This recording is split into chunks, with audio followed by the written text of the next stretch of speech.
You are listening to Down Home. Black female Canadian country artist. Google this and Shelley Hamilton's name pops up.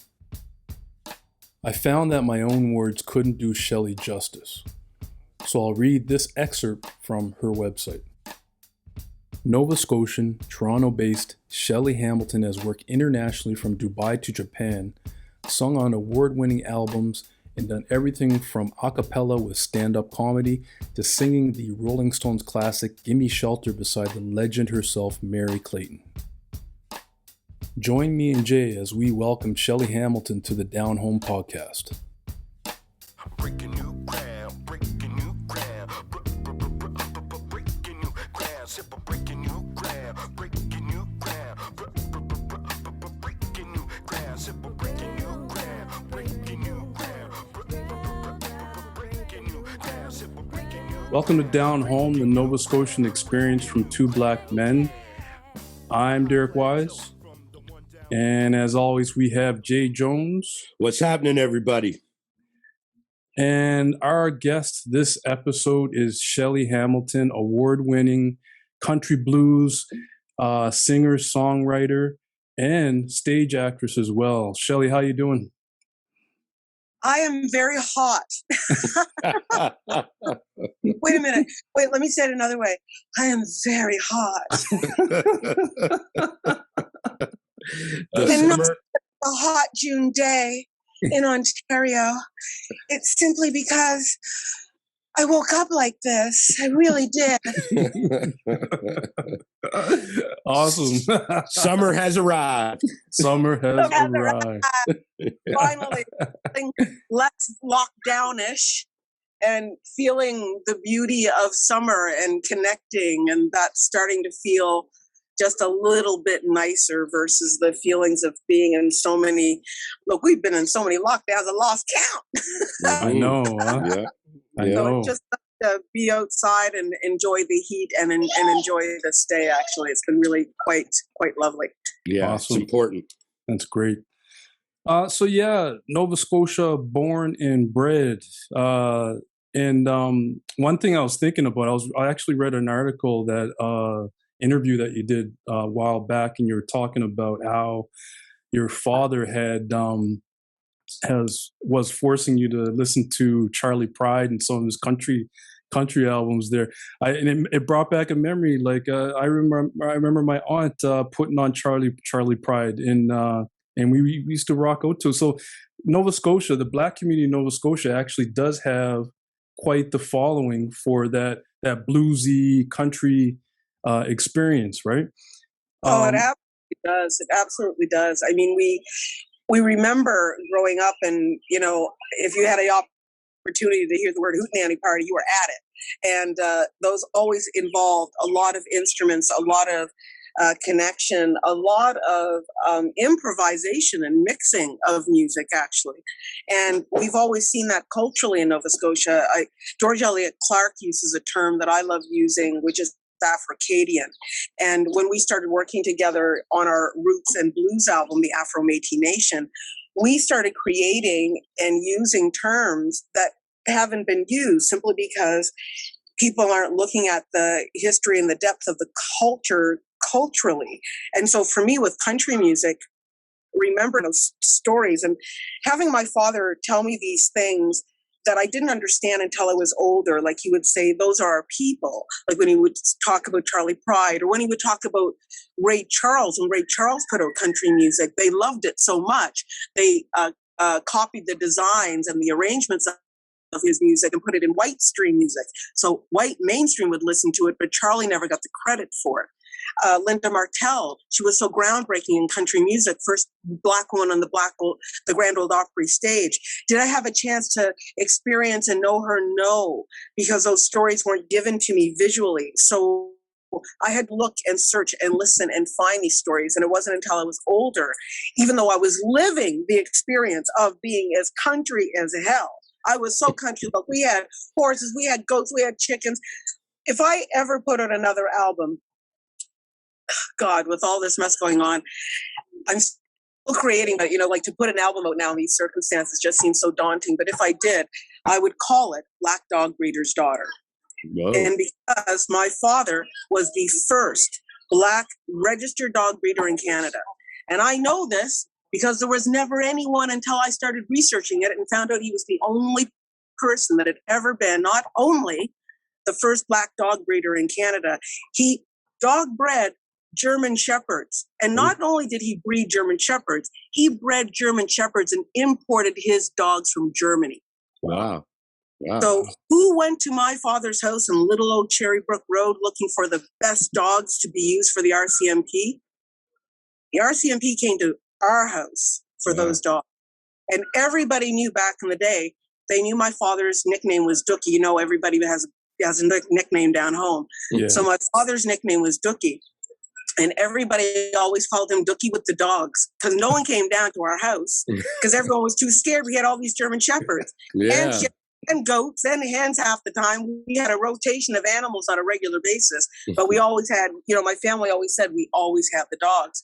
And people knew stories about my father training and going to dog shows and winning awards in the sport that people didn't recognize. And my father loved doing this work and loved that he was a sportsman in this field that people weren't recognizing, let alone not even thinking a Black man in the breed would be so knowledgeable of dogs. Mm-hmm. But he did this work. And so as a kid growing up in the country, I had all these influences that I grew up with about the strength and history of us as Black country people in Canada. But I never really saw us being prominently displayed by that brilliant example, especially in country music. Mm-hmm. And when I tried to even go into that area, I had several times over the years, I feel that my experience was that I was interesting, but I wasn't supported. Mm-hmm. And for a new artist in that field, when you are literally the new kid really trying to do something, and now in hindsight, I look at it as I was being very brave because I wasn't being supported by something that I really loved. So I always really didn't feel supported to go into it. And I also, again, didn't see myself in the industry. Yeah. So it was really hard to not do something that I was always passionate to do. But when I got into my later years, I thought, you know what, one more kick at the can. Again, I don't see really a lot of people that are Black female artists in Canada doing it. And then when I kept researching it and looking for artists like me, I couldn't find us. I kept putting in Black country singer, Black female country singer, Canada, Canadian Black female countries. You cannot find anyone claiming that title. Mm-hmm. So, and in all my history of work as an artist, the one thing I've always noticed is that no matter how tiny and small you are, if you claim it, if you own it, if you know it's your truth, you got to run with it. Mm-hmm. Always try to own yourself and the truth of who you are. So I started making myself part of Google. And I started putting it into my website. I started putting it into my searches on Instagram or Twitter or any interviews that I had. I had people make sure they put that in there. And then a couple of months later, I looked up Black female country singer, Canada. I show up. I changed Google Analytics because otherwise I wasn't going to be there and no one would have seen me. No one would see us as Black female artists in Canada. Being part of the East Coast Music Awards this year was wonderful. To be nominated was wonderful. To be nominated with my fellow brothers and sisters who I love and acknowledge all their work. I love what they do. But in my genre, or even historically, if I can look in hindsight about the work I've done, I'm a little engine that could. And I don't say that in a negative way. I say that in an honest way. Because for me, I've always been driven to the stories and the history of Blacks in our history in Nova Scotia. Mm-hmm. And one of the things that was kind of this beautiful heartbreak, and I say this in a way that I think you guys will understand, the beautiful heartbreak I realized during our racial uprising that is still happening is that I realized no wonder I'm not as big or as popular as a lot of other artists. Doing the work about the history of Blacks in Canada and about that trauma and that history. It's not popular. It certainly doesn't sell albums. It isn't going to be the main thing that people want to write about or go, oh my God, I want to go do that show. But I get drawn to it. Mm-hmm. I literally feel my ancestors saying to me, you have to document this. You have to be part of our history. If you don't do it, these stories and part of this legacy will be lost, or they may not understand that this format even existed. Mm-hmm. One of the nicest things I've had in the moments when I've done my work, and again, I'm always self-produced. I've always done this work as a self-produced artist, is when people come up to me and they say, I had no idea. Really? I didn't know about this. Mm-hmm. There are Black communities in Nova Scotia that share this history, or your ancestors have been here for over 400 years. Mm. And since when? Since the American Revolutionary War? And I do this work in my plays and I do this work in my music because the history is always easier to swallow when it's done artistically, right? But at the same time, I look at it in hindsight and I go, well, no wonder. I am not the most popular genre of music to get into. But I appreciate when people acknowledge and recognize the moments and what I'm creating in the music and that I do. Mm-hmm. When George Elliott Clark and I, along with Chris White, who's part of the Ottawa Folk Festival, Sugar Plums Clarkson, and the name's escaping me right now, but I'll say it in a minute. When we did the album, The Affirmation Nation, we did it with the purpose of knowing that we had to tell the stories about the Black and Indigenous communities in Nova Scotia. We had to do it to say that we are lineage of that history, that lineage, like we are now also acknowledging right now in relation to our Indigenous culture in Canada, has been totally whitewashed throughout history. Mm-hmm. For me to know that history and find out about my roots and my lineage and that story that I didn't know about my Indigenous roots until I was in my 30s, because those stories are taken away from us. They're literally written out of our own history, let alone history books. Yeah. Find the people that I did meet in Nova Scotia that said to me, oh, you're doing music about the Blacks and the roots and the Métis and the roots and the connections we have in Nova Scotia. Oh, I have grandparents who are Blackfoot. Mm-hmm. And I'm like, you know about this? It's like, oh, lots of us know about it. We just don't talk about it. Yeah. Yeah. You know, some of us are so oblivious to our obvious history that we're used to walking around and not seeing it acknowledged. Yeah, I Mhm. think it's really important. Like African, our African descent, we were steeped in sort of oral traditions. The griots passing on these stories from generation to generation, and there are those chosen, and just like yourself, like you're a voice where you have to express yourself, and it's important that you sort of tell those stories, even if it's from an artistic way, because we let our guards down to see it. But, that's just something that, that's a mantle you were bestowed with to sort of continue to tell those stories because it's so passionate to you. So continue that type of work, Yeah, definitely. It's important. It's important. It's important to leave that legacy. It's important to pass on that knowledge. Definitely. Can you recall that moment, that spark that actually led you down the path of pursuing a career in music and stage acting? I always tell a little side story because I grew up with a very big family. I had 7 siblings. So 7 siblings in a 3-bedroom house is a small house. Yeah. And so you never had a lot of places to really explore your own self.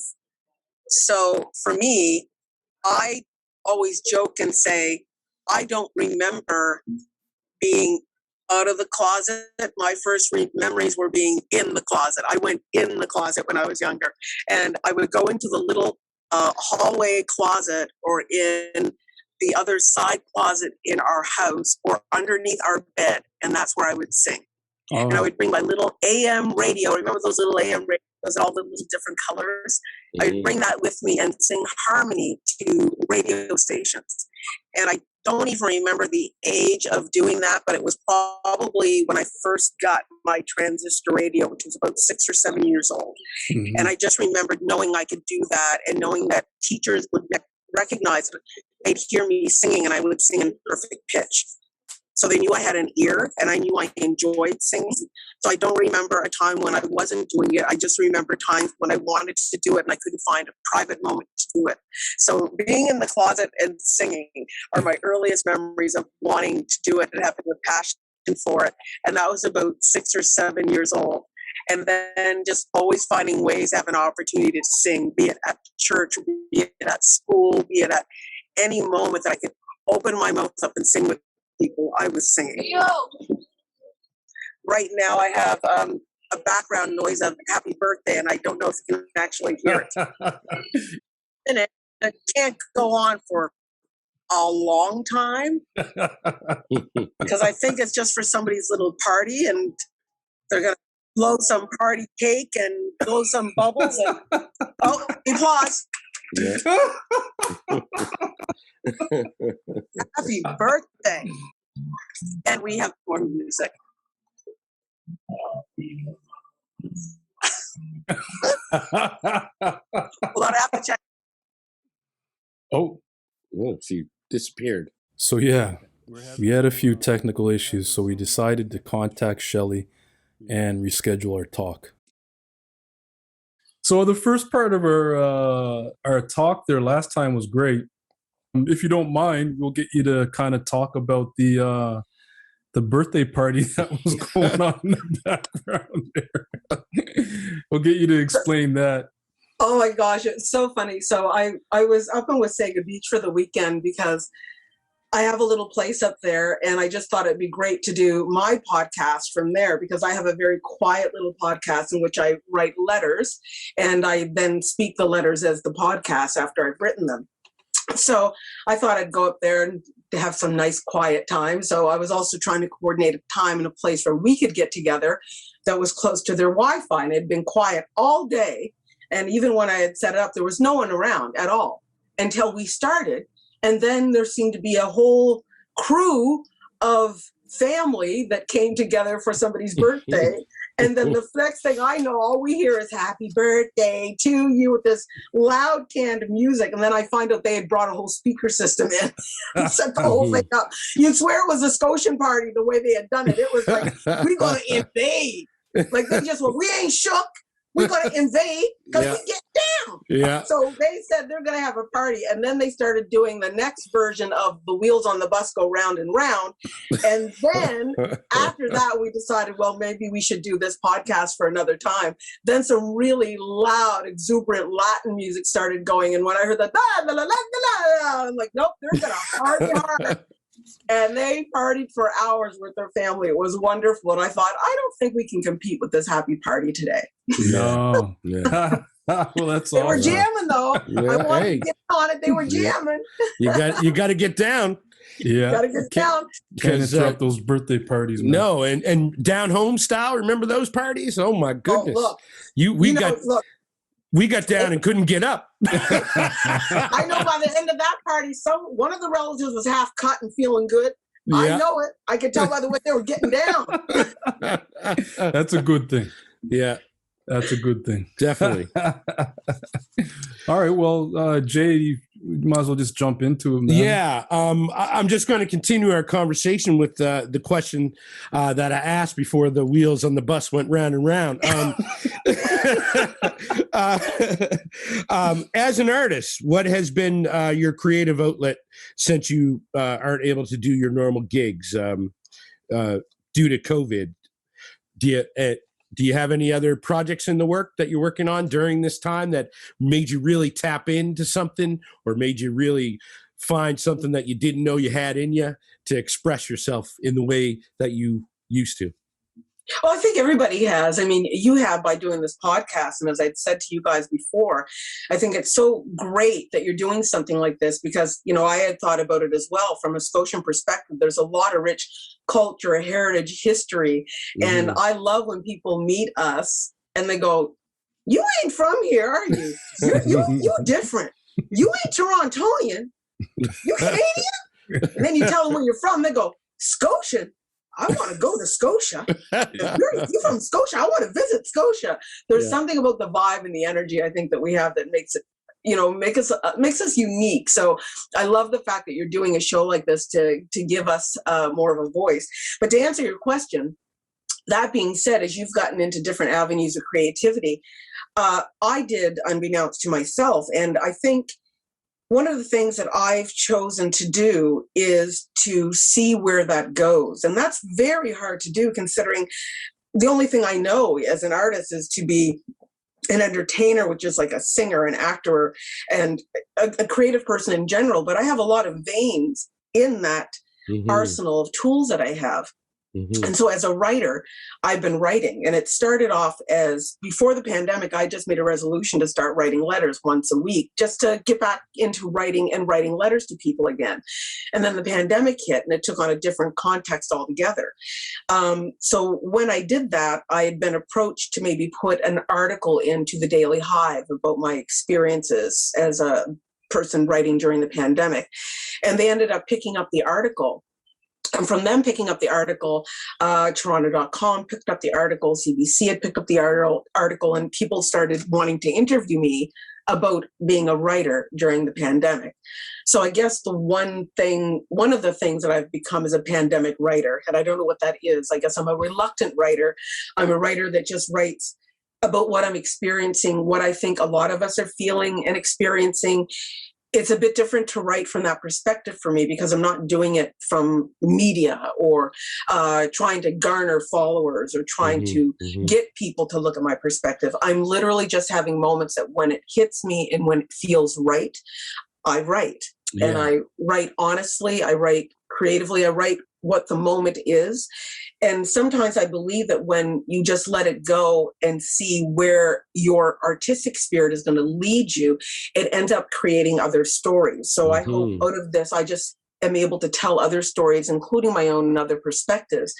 It just so happened last week when I was up in Wasaga, I really wanted to write up there. So I drove up specifically to do my podcast and my writing there that day.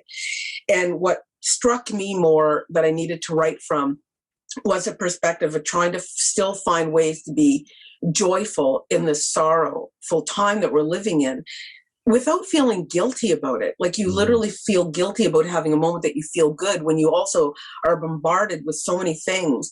And for me, as a person who also recognizes her Aboriginal heritage, happy Black Mi'kmaq Day, Nova Scotia. Yeah, that's today, by the way. Nice. That's why I wear my Aboriginal scarf to pay homage to my people here. Beautiful. So, Beautiful. Yeah. So I look at that and I think of all of these things that my Indigenous brothers and sisters have gone through and have dealt with for centuries. The history and what I know and acknowledge as a Black person that acknowledges her Aboriginal roots and acknowledges that heritage in Nova Scotia.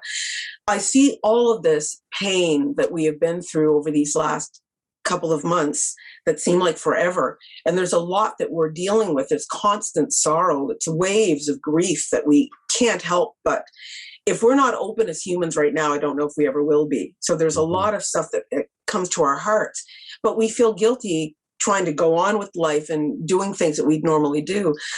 So I just wrote about finding joy in the sorrow, no matter how difficult it is. Challenge yourself to do it, because I'm going to challenge myself to do it. Yeah. And I wrote from that perspective just because I don't know where anyone is. So wherever they are, they might need a moment to just go, I got to just shift for a minute. Maybe I can find a moment of joy, something little that will get me through this awful moment, because there are many of us that are dealing with moments like that. So I just try to reach out to people and connect that way. Yeah. And then the very next day, my mother-in-law passes away. Oh. So I literally have to take my own lesson and look at the joy within the sorrow of that moment. So I looked and I literally went and started crying, and I went, find the joy in the sorrow. There's been many of these moments this whole time, joy in the sorrow. And the joy I found in that moment was that someone saw me and just said, are you okay? Yeah. And I went, no, I just found out my mother-in-law just died. I was like, get out of here. You go take the time you need right now. Go. I I'm so sorry. And then to see people who want to hug you in your sadness when you're just suddenly finding this out, and they can't, but they're with you in their eyes. Mm-hmm. I could walk away from that moment and say, that was a moment of joy that someone saw me. Mm-hmm. It was the acknowledgement. And it wasn't yippee joy, but it was joy on that level of, it was grace. Mm-hmm. And it made me happy that someone could see me in that painful moment. And so I'm still dealing with that sadness, but there are moments of joy in every single aspect of this. Being able to speak to you guys and talk about who I am, and joy within sorrow, and having to apply those lessons myself, and hoping that other people hear that, to find the joy in the sorrow. Like, joy in this sorrow for me today was seeing a bee flying on a flower. And that big fat bee was living large. And I was like, I am joyous for that bee. And it took me out of my moment of feeling sad about the emails and that I had to follow up with in regards to the preparation. So we do that. And I think the other moment of joy during that sorrow has been writing these letters. Doing that has allowed me to also have a way of connecting with people that's not it's not necessarily social media. It's just me being honest and finding a way to connect that way. Granted, I'm using, podcasts and social media to promote it, but that's not the main reason why I'm doing it. It's literally about connection. Yeah, there's still that intimacy in putting pen to paper, because they're all handwritten.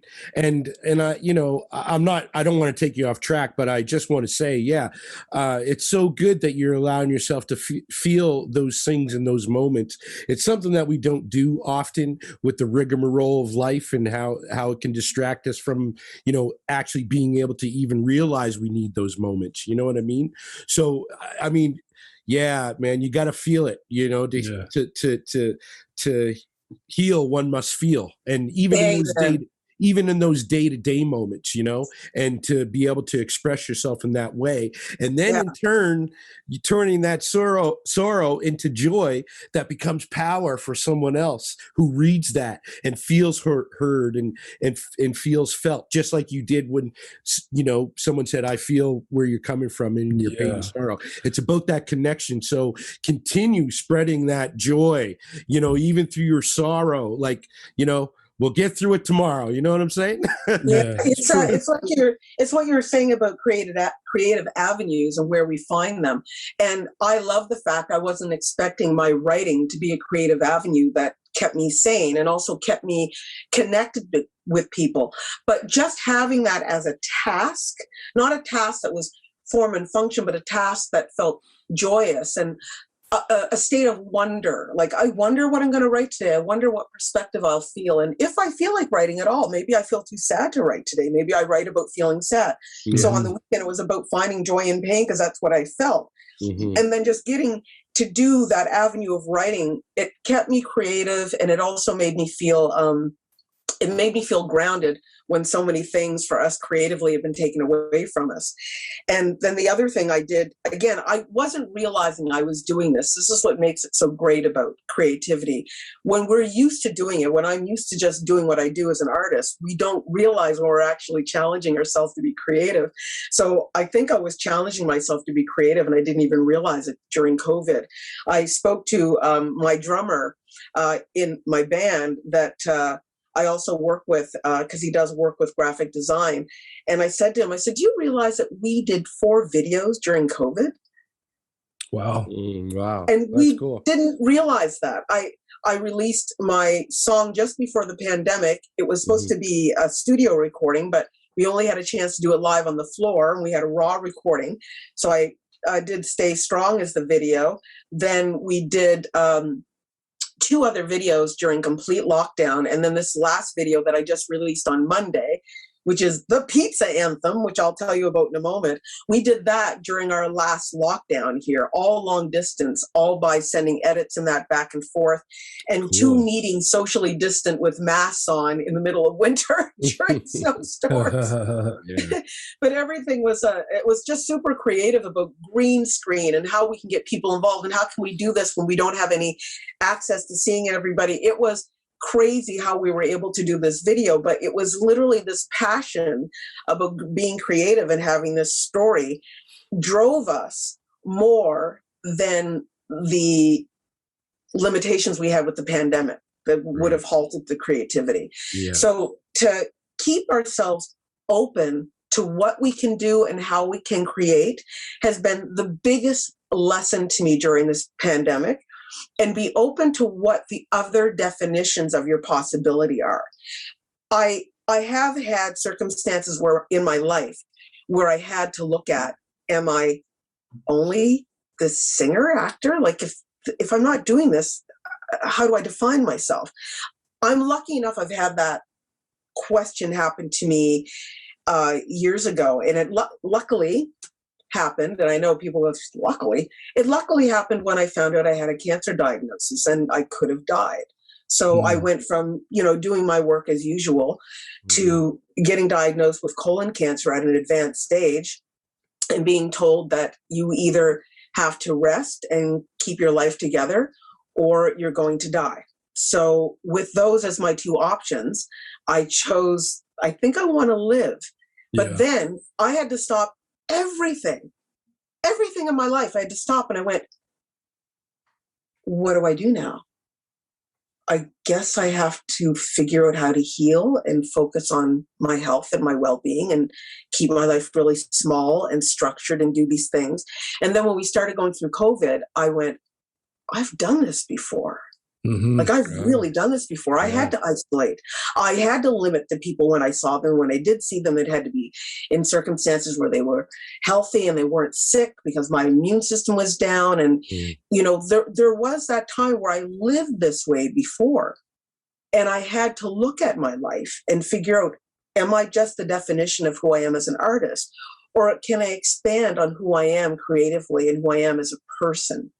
And that's been a really wonderful challenge for me to be reminded of that, because instead of me feeling anxious about who I am and what I do creatively, it has allowed me to feel grace for myself, feel grace for my health and well-being mentally more so, and look at what we need to give ourselves as artists and not feel stressed or pressured or anxious about what I'm going to do next, but more so be observant and wonder what it will be that I put myself into creatively next. I know that from before, because at first when I was coming back from cancer, I immediately thought it's going to be what I do, which is a singer. I'm going to be singing. I've got to be singing.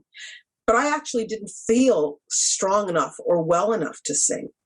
So then I had to look at what else can I do that's creative that allows me to feel like I'm being creative again. So it was writing. It was cooking. It was gardening. It was all these other things that made me feel I had done something, and it was also nurturing me at the same time.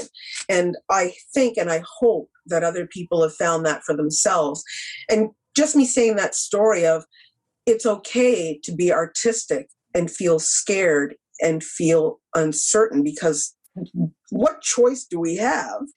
But we can also look at those ways that we can reflect on our lives and also see possibility. Doesn't mean we'll necessarily have answers immediately. That's for damn sure. But we can think about and see possibility. It's interesting what we're able to achieve if we open our mind to new possibilities. It's very interesting what we can achieve. And your story points that out directly. It's very interesting. Yeah. It's just an example of that. And I've seen so many people change and flip the script to also find other avenues and outlets. And, again, you guys have also done the same thing here, which that's why it's such a beautiful outlet for you creatively. And it also connects us to others and to ourselves. Like, we wouldn't have this opportunity to get to know each other and have a chance to talk to one another if it wasn't for you guys going, well, why not? And that's the thing. A lot of people are going, why not right now? And I love that for everyone. I could have looked at, for example, the East Coast Music Awards this week because I was nominated for an award. And I could have looked at that as, man, it's going to be one more thing I just don't get. No one's going to recognize me in the industry and blah, blah, blah, blah. I didn't look at it in that way at all. I looked at it as I have been so fortunate that in a pandemic, I got nominated for 2 awards in Canada. That's amazing. Mhm. And that it gave me not only a platform to be acknowledged, but it also put me in a position to go, look at that. We got nominated for awards in a pandemic. That's awesome. It really is one of those type of things where it was just an honor to be nominated. And it was an honor to have people look at me as an artist, respect who I am in my work, and challenge myself about what I'm going to do creatively. So I looked at that opportunity and went, a lot of people could take that as I didn't win, or I look at just being nominated in this time, in this day and age, during these circumstances. Such a gift, such a blessing. Yeah. And then anything else that comes out of that is all gravy. Yeah. So right now it literally is I don't know what's next, but I don't know what's next. Mm-hmm. I'm actually excited about it. Yeah. We can take the attitude of this is really frightening, or this is really frightening. It's frightening, but it's not something that we're the only ones dealing with it. So it's really actually a relief for me. And I hope other artists can hear this too. It can actually be a relief to take a break and feel observant while we see what's going on in the industry, rather than feeling we need to be the equation or the equivalent of what everyone else is doing. Because trust me, over this last year and a half, I feel so fortunate as, a Black female country artist that's very new in the scene here in Canada. It's literally like, who is she? Yeah. To have this type of restart in my career again, and to be working in this vein of music. And over this year, I've had a chance to make connections and allies with U.S. Black artists in the country field. I don't think I would have gotten those connections had this not happened. It made me reach out, connect more, see more of my brothers and sisters, and have them see me as a Canadian artist. Yeah. And that has been a gift. I wouldn't have again had that otherwise, had this pandemic happened. Yeah. And that it allows me to stay open to how I define myself and what that means artistically as I go forward. Because the only person that can define you is you. So I don't feel wary about what can change or evolve with my work right now, because everything can be open to possibility, because there's so many things that have changed now. We don't need to stay in one aspect of our work. There's silver linings within the pandemic. It's cracked open a lot of things during this time, not only for artists, but just all over the world. And we're all seeing it from whatever perspective we're seeing it from. But hopefully in a positive way, it leads to a new positive way. Yeah. Well, the perspective we see it from is going to morph into our creativity. Maybe these new voices that come out give us these perspectives we need to hear. Like the artists are doing that. And I think it's brave. It's so brave. Even what I've done, like the song I released on Monday, which is the pizza anthem. Like, it's a crazy song. It's about pizza. However, there's not a lot of pizza songs out there, number one. No. And number two, it actually came out of what's been happening during the pandemic, which has been making more light of white entitlement. And just people being entitled in general, thinking they have the right to talk other people down, saying that they're less than, or that they're allowed to have versus other people are not. I'm so tired of it. And so when I was working with Cocophonic, which is Tony Singh and Randy James, Randy had come across with this music idea, and my feeling was, it's got a great beat, but you know what? Unless there's a meaning behind the music right now, dance or otherwise, I don't want to be a part of it, nor can I listen to it. If I not that I wouldn't listen to music that's just like fun and happy or whatever, but music that I'm involved with right now, I just wanted to have a bit more meaning that resonated with me. Yeah. I didn't want to just do a dance music. So we started talking about things that we maybe want to talk about in regards to the music. And I just started talking about Karens, like all the crazy Karens that are out there. And that's now a tag, like Karens, right? So we started talking about all the crazy Karens and all these Karen videos that are out there. And it's outlandish how entitled these people are. So I said, why don't we take this song and make it about Karens and entitlement? Because that I can get behind. And we'll make it funny and we'll make it inclusive. So we're not alienating people. We're trying to bring people in to understand we're tired of this. And this might actually be a way to show kids about entitlement too, in a funny way. I said, let's just try to work out the pieces together as we go along. And what came out of that creativity was this pizza anthem that we did long distance with green screens, me doing the direction long distance, sending videos back and forth, sending the green screen over to the west end of the city to get the dancers to do it, picking up the green screen socially distant to get all this stuff done. It was crazy, but it was all about, I couldn't get behind something unless there was a message behind it. Mm-hmm. And so I just started researching videos of Karens and some of their most famous quotes, and then started putting that rhythmically to the beat of the music. Wow. And then the catch quote was the Karen, the pizza Karen that went into that restaurant and was just like, I have a right to get my order. I have a right to my pizza. And she doesn't have a mask on. And that's at the height of COVID.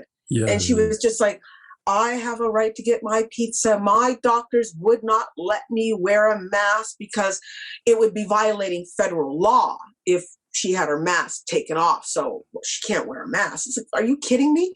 But these justified people actually would bring these as reasons why they're allowed to be entitled.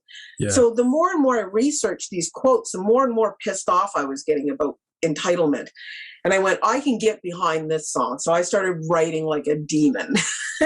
And out of the madness came this song. And then we had to figure out a way to make it seem catchy and relevant and ironic. And I went, well, a Black woman doing all the Karen quotes as the Karens would be pretty damn funny and ironic.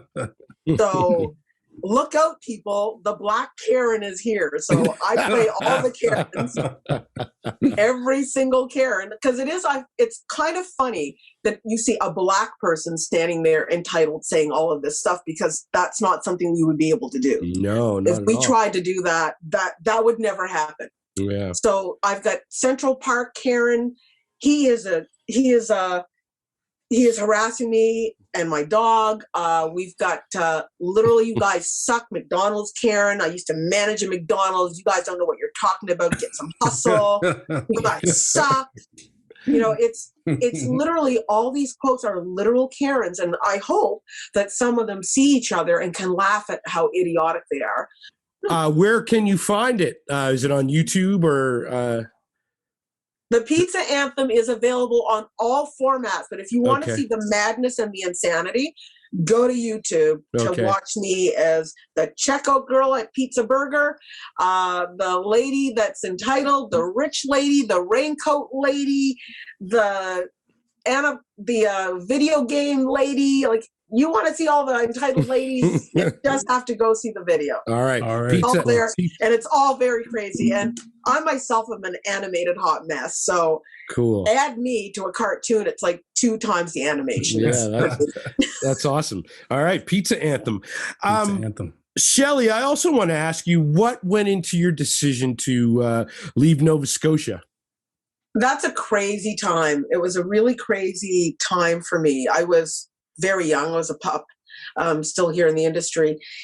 And I felt like I had done a lot that I needed to do as far as the groundwork was as an artist in Nova Scotia. Mm-hmm. I wanted to literally hit the ground running. I just wanted to perform. I wanted to be doing what I wanted to do. And I knew that in Nova Scotia, I'd be kind of limited. I'd either have to stay in Halifax and still continue to do the gigs that I'm doing and try to hustle in that way. Mm-hmm. And I wasn't sure if or how I wanted to develop my acting skills. I wasn't sure if I wanted to go into theater or into television. So I thought it's going to be a big, brave move, but I thought maybe I'll move to Toronto. And at the time, my brother lived there, so I knew I'd had support there to just get myself started in the city. But I was very naive. I think when I first moved to Toronto, I thought, I'm Shelley Hamilton. I'm from Nova Scotia. I'm going to get so much work. I'm going to be famous. And it was like, no. And who are you? And we ain't hiring you. We don't know you. Yeah. Who you, girl? It was literally like me having a Scotian revelation, and then every single time I was like, who you, girl? Who you gonna work here, you girl? Who you, girl? And unless I knew other people that were connected to other people, it was going to be hard to get myself started. So when I first came to Toronto, I was not a musician or an artist at all. I was a person working at retail, living at my brother's house in his apartment on his couch, hustling and just trying to get myself together with 2 pennies to my name. And that was, I should have been called 2 pennies to my name, Shelley, for years, because I was. They should have added just the 2 pennies every time someone introduced me, because that's all I had to rub together. But it was a long time before I got to the point where I was able to start pursuing my music and that again. But it was always, even when I was working and doing the day job, it was always about eventually being able to be on stage full time. So all those years when I was even hustling and having day jobs and working part time, I was always pursuing the music, trying to learn new music, meet new people, get a base here in the city, learn who I was as an artist. It just never stopped. It just seemed like it was such a long road, because at the time when I also started trying to get myself established in Toronto was when the recession was here. Everybody was scaling down. Restaurants were not hiring as many bands and groups. Everything was very small based. Everything work-wise had changed. And only the people that had regular established jobs and gigs were getting really hired. So I had to figure out a way to modify my work. So I worked only in duos and trios for a long time, and worked primarily in those because it was easier. It was easier to get gigs.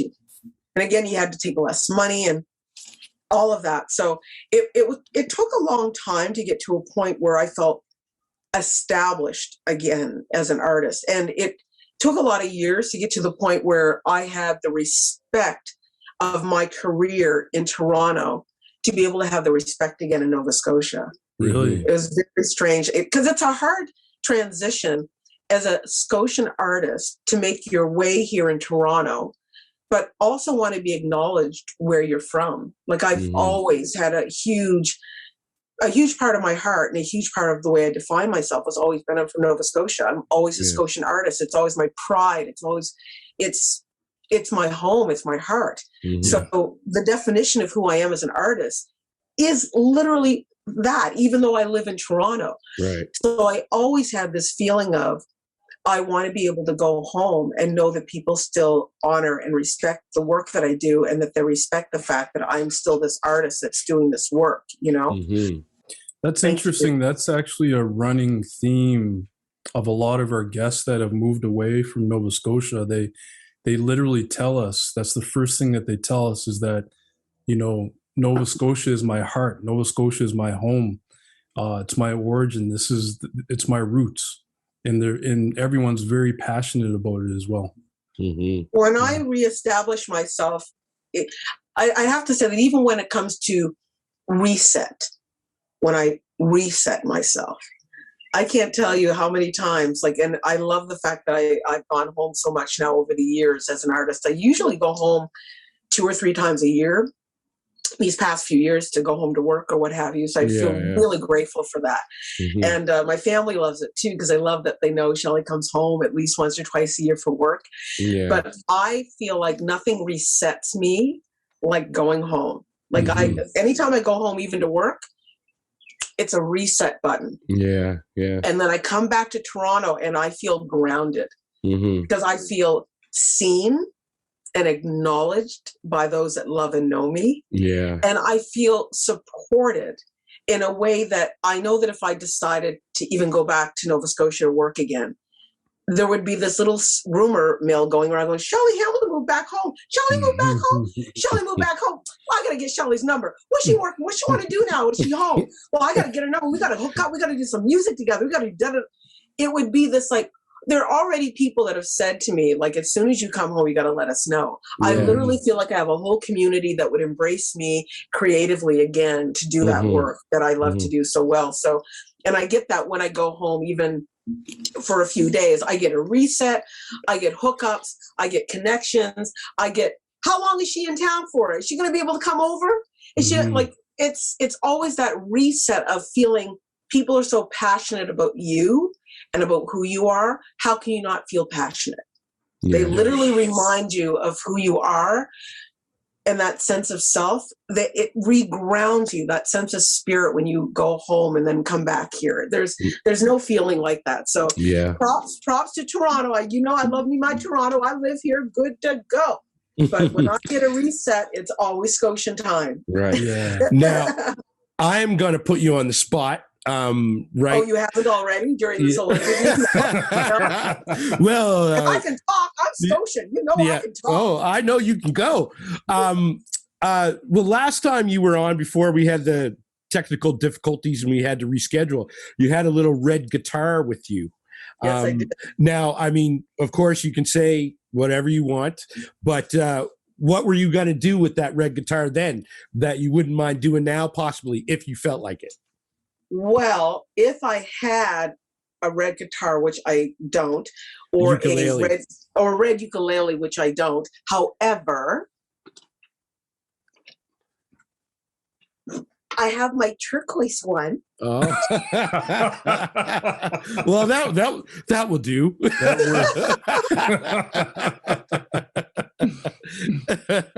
You're good, Shelley. You're good. Trip chop, right? Yeah. I was like, I didn't know where to go. I was like, pizza lady.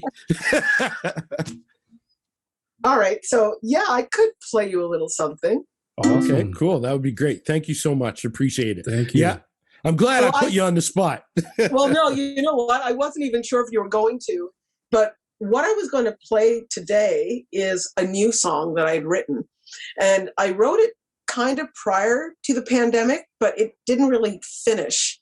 And I love how songs will tell you when they're finished, when you think they're finished. Mm-hmm. So this was one of those songs. I had initially written the song just about,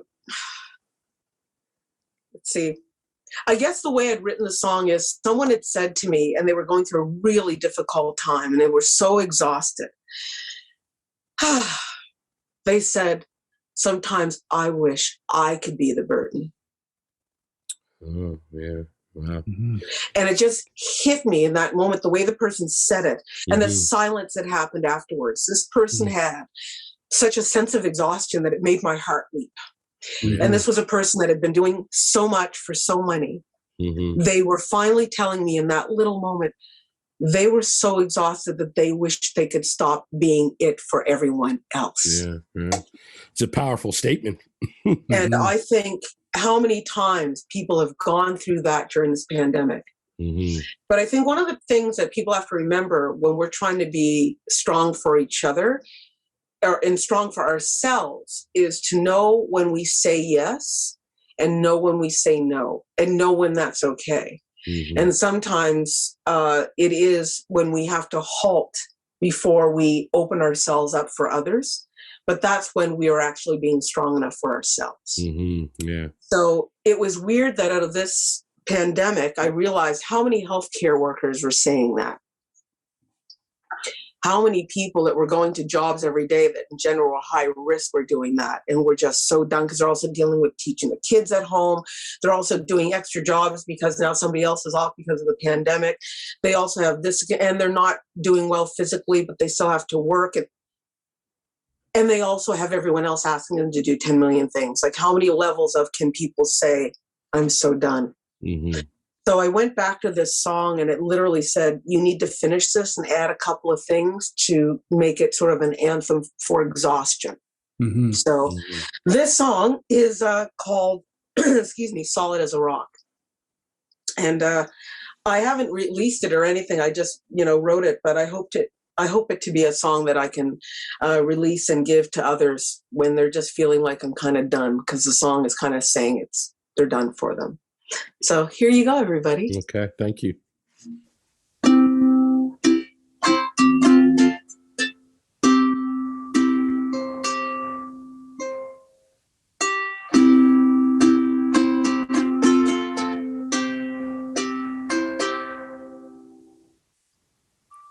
Sometimes I wish I could be the burden. You could be the one to carry this pain.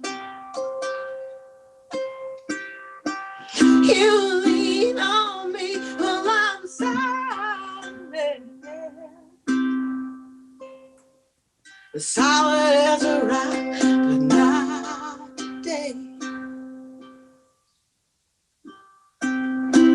Goliath got nothing on me. A puny little man is all I see. Throw stones of pain and I'll build a wall. A powerful foundation, it will never fall. I'm always a strong one. When am I gonna say I'm gonna take some time, take a rest, take care of me today? Sometimes I wish I could be a burden. You could be the one to carry this pain. You lean on me and I'm silent, solid as a rock, not today.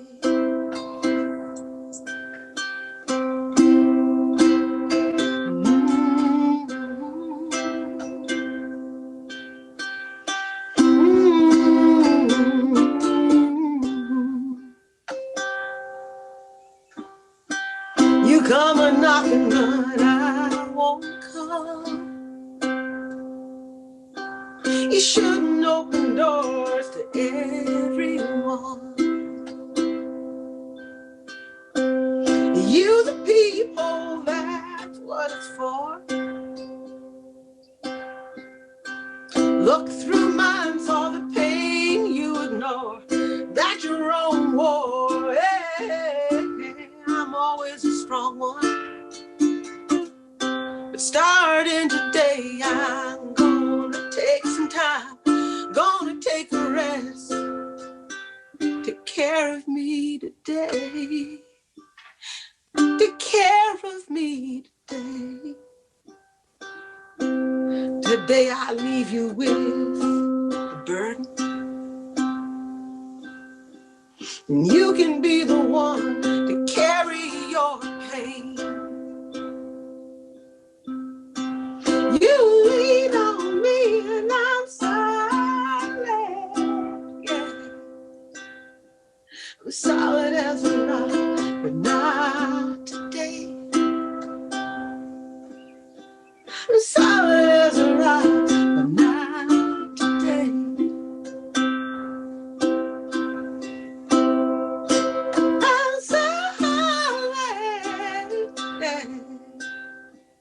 I'm solid as a rock,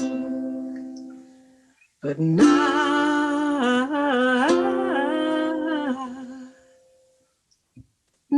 today.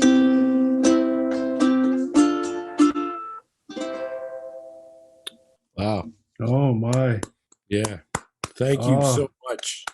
You're amazing. Yeah, you made my soul clap. That's for sure. Oh my goodness, man. I have to say, Shelley, you've set a high standard for our guests. Yep. Not only inspirational, you're talented, you're amazing. You've been very giving with your time. This is amazing. Well, don't tell Walter Borden that I'm a stiff because Walter will shut me down. Because Walter was one of my first teachers, man. He put me in God's trombones. He was one of my first gigs. Oh, wow. That's so cool. Oh, yeah. Walter's a mentor to me. Don't be telling Walter anything because Walter will shut me down. Yeah. Walter still shuts most people down. I know. Yeah. Yeah. Walter than there's everybody else, I guess. Yeah. But yeah, this has been amazing. Like, I can't find the words, this has been great. Mm-hmm. As I said, you're inspiring. Just the fact that you blazed your own trail, literally blazed your own trail. It's inspiring. Well, if you look up Black female Canadian country artists and I don't come up, it'll be a shock because I changed Google Analytics because we weren't being seen. Couldn't find us. So that is the one thing I can say over these last couple of years I'm really proud of that I did. And it's about as being seen, acknowledged, recognized, and for us to see each other. That's what's really exciting. The other thing through this pandemic, brothers, I can say to you is that we are able to see each other so much more now, and also acknowledge each other's lights and connect with each other, not just as Nova Scotianers, not just as people of color, but also as creative spirits that have been able to be aligned with each other and give light to each other during this time. It has literally saved our spirits. I know personally, I've had moments of connections where I felt people almost going under, and then I was able to bring them back out. And I leave that with all of you that get a chance to listen to this podcast. I do that when I do my own little simple podcast on Mother Love. And you can find me, look up Mother Love on Twitter or Instagram, you'll find Mother Love. But when I'm writing, I write from this same perspective of, if we have a moment to actually listen to what others are giving us, and at those moments that we need it to connect, those are those moments that literally shift us into feeling brighter light for ourselves. I had that today just by someone calling me at one of those moments. They happen on the daily. It is literally a matter of being open to them and seeing how they keep us lifted in our lives right now. And trust, we don't have a lot. So if we can hold on to that, we're golden. Everything else will come into place. And all of us as creatives and all of us as people that are trying to do this work right now, regardless of where you are or what you're doing in your lives, take moments, take time to see and lift each other through this. I mean, hey, that's what Scotians do anyway, right? We try to always be aware of lifting and connecting with each other and always doing that. But I tell you, on a bigger scale, we need to see that all the more. And just by having a chance to do this podcast with you guys, I think that gives us a chance to connect in that way and extend those types of connections to other people. You know, it really makes a huge difference. All the work in that I do going forward, be it with the Mother Love podcast, be it with any creative music I get to do going forward, regarding my writing, anything like that I do, I hope and challenge people to just be open to what your creative possibility can be, and don't feel frightened by it and scared, even though this pandemic has given us so much to feel uncertain about. Leave yourselves in a state of wonder to be open to what simple things can come to your way just by being connected with all of us here right now. And I hope that you guys all feel that, because that's truly what I send out to everyone else as we're trying to go forward here. Because I told you before, I don't got much, but I got me, and that's all good. Wow. Yeah. Those are amazing words. Those are amazing words. Jay Jones, take us out. I'm gonna do it, but I'm not gonna say too much because Shelley, you just took us out, and you took us to a place we need to go. And I can talk. Girl, hey, hey, you're down home grown. I know what you got going on. All that in a bag of chips. You know I don't play. Hello, spicy red hot Doritos. I ain't shook. You need me to do something, I'll break it down. I ain't shook. I ain't even fit. I'll break it down. You didn't even have to ask me. I ain't even fit. I went and broke it down for you. Broke it down to a simple science right there. But I do want to say thank you for being so inspiring. You're another person on this list of doing this podcast that are all from Nova Scotia, have all been showing your soul and showing your spirit and inspiring us. You know, I'm sure I can speak for Derek along the way. And that's been really something important. And me on a personal life level, seeing that has also been inspiring. So many doors that I've had on my own that I kind of closed for whatever reason are now starting to open, and I'm starting to listen to that voice, that inner sound that just tells you to just be who you are and say what you have to say. It might not be for everybody, but it may be for someone, but it's also for you. And that's about jumping and crossing roads and worlds and rivers through words and power that we have in the human spirit. You brought that out of us today, and thank you for your lovely song. It was beautiful. Awesome. And thank you. Oh, thank you so much, you guys. Thank you for honoring me. And thank you for doing this, because this gave me something to look forward to as well. So good. Thank you. Your approach to all of this was magnificent. Thank you so much, brothers. I appreciate you. Breaking new ground, breaking new ground, breaking new ground, simple breaking new ground, breaking new ground, breaking new ground, simple breaking new ground, breaking new ground. You have been listening to Down Home. Subscribe wherever you listen to podcasts. Breaking new ground, breaking new ground, yeah. On a high plateau, from the one down below to the future of the funk, getting lost in the flow. Contact with the spark magex. Now it's time to flex with the force from the soul, reaching all aspects, getting deep, no time to sleep. As you reach The song, Breaking New Ground, from The Breakdown. A brand new path, breaking down the sum to one. Feeling free, I just laugh with the joy of a beat boy, just kicking it live. A connection so strong, transcribed with the vibe like magic prescribed.